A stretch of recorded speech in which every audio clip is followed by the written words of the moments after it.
Roger, wala tayong pambabayad dyan. Eh wala nga akong pera, di ba? Sakto, ma'am. Absent po yung dishwasher natin.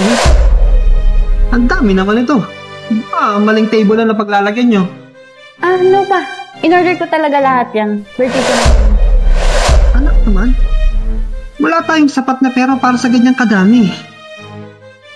Pwede ba pa? Minsan na nga lang ako mag-birthday tapos ipagkakait nyo pa to sa akin? Anong klaseng ama kayo? Anak naman, sana naman, intindihin mo yung sitwasyon natin.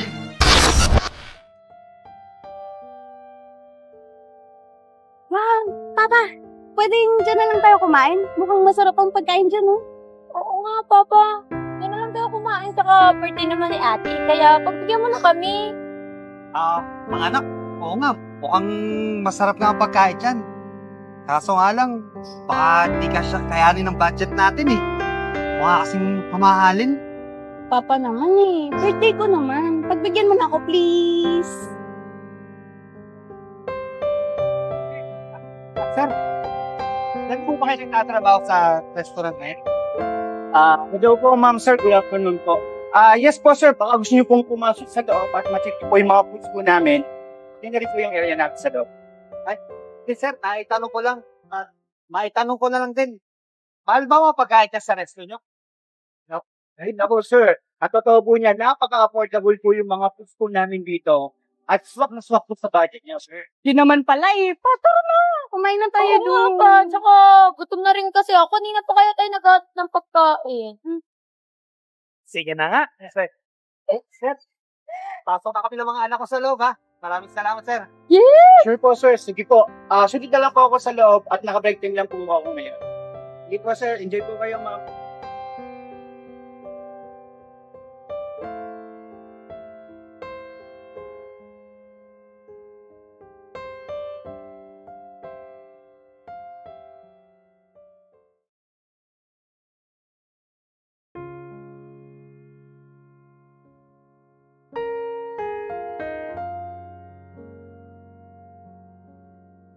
Aircon.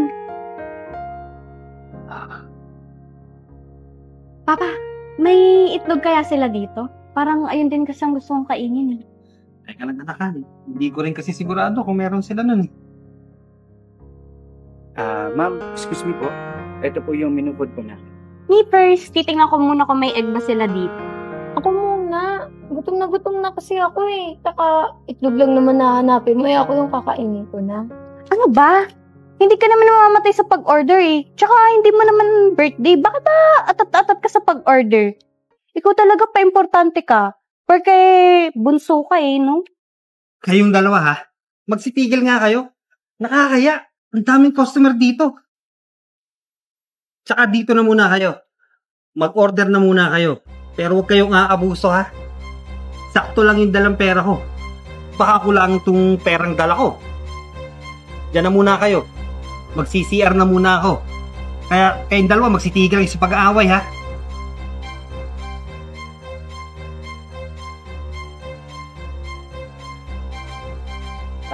Excuse mo, nakapili na po kayo ng ordering. Kukunin ko na po sana. Kuya, meron ba kayong dish dito na may egg? Kung wala, pwedeng itlog mo na lang. Charot! Ate, ang sagwa ha. Kuya, ito yung takan. Saka water na malamig na din ha. Thank you. Wala pa kasi ako mapili, kuya eh. Pwede bang tulungan mo ako kung anong pinakamasarap dito? Sure po, ma'am. Bali, ito po yung pinaka-bestseller po namin dito. Yan po. Bango? Pwede na. So, ma'am, yan na po ba yung ordering po ninyo? Alam mo, kuyang poging waiter, gusto ko lahat ng best sellers niyo dito, iserve mo. Birthday ko naman eh, at deserve ko naman to. Okay, sige po, ma'am. Wait lang po ha, ipapahanda ko na po yun. Ate, sabi ni Papa yung mga mura lang. Bakit kami mong in-order? Wala tayong pambabayad dyan. Ano ba? Bakit ka ba nangingialam, ha? Hindi ko na problema kung walang pambabayad si Papa. E di, gawa niya ng paraan para mabayaran lahat ng in-order ko. Ate naman, Oh, di pa rin kayo tapos? Nag-aaway pa rin kayo? Kahit kailan talaga, kahit saan di kayo magkasundo.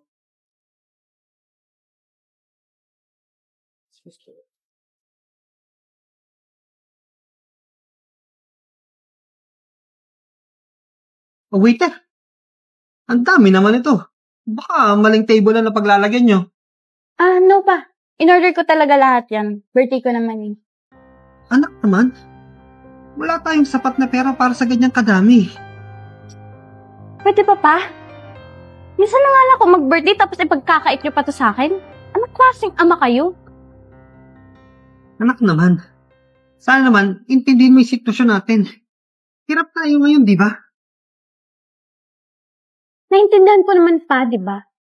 Pero, sana ngayon man lang birthday ko, may bigay nyo. Tsaka kung hindi mo naman pala kayang ibigay, ang gusto naming magkapatid, di sana, binigay mo na lang kami sa mama namin. Napakawalang kwenta mo namang ama. Ate, tama na. Mali na yung mga pinagsasabi mo sa papa natin, oh. Nakakahiya, ang daming tao. Isa ka pa. Pabida ka rin eh, no? Alam nyo, nawalan na ako ng gana. Kayo na kumain yan. Bahala kayo kung wala kayong pagbayad dyan. Ma'am, mawalang galang na po. Pasensya na rin po kung makikisali po. Ma'am, kanina ko pa po kasi napapansin kung ano po yung mga pinagsasapilin niyo sa ama niyo. Tsaka ma'am, pasensya na rin po kayo kung hindi ko po tatanggapin kung ano mo po ibabayad ng ama niyo. Kaya lang gusto ko po, kayo po mismo magbayad ng lahat ng limit. Ano? Ano ako? Wala nga akong pera, di ba? Sakto, ma'am. Absent po yung dishwasher namin. Naku, sir. Birthday kasi ng anak ko. Ako na po ang bahala sa mga in-order ng anak ko. At saka kung okay po sa inyo, ako na rin po magtatrabaho para sa in-order ng anak ko. Ako, sir. Pasensya na po kayo kung hindi ko po pagbibigyan yung mga gusto niyo. Dahil itong mga anak no, kailangan din po matuto sa buhay. Kaya ikaw, ma'am, i-enjoy mo na yan lahat ng in-order mo at magtrabaho ka na. Ano? Kuya waiter, sorry na po. Please, hindi ko na po ulitin. Sir naman, please po, nagmamakawa po ako. Ayoko po maghugas ng pinggan. Sige na, ma'am.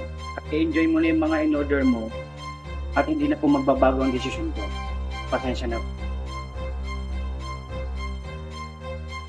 Pa, gawin mo ng paraan. Alam mo namang hindi ako naghugas ng plato, di ba?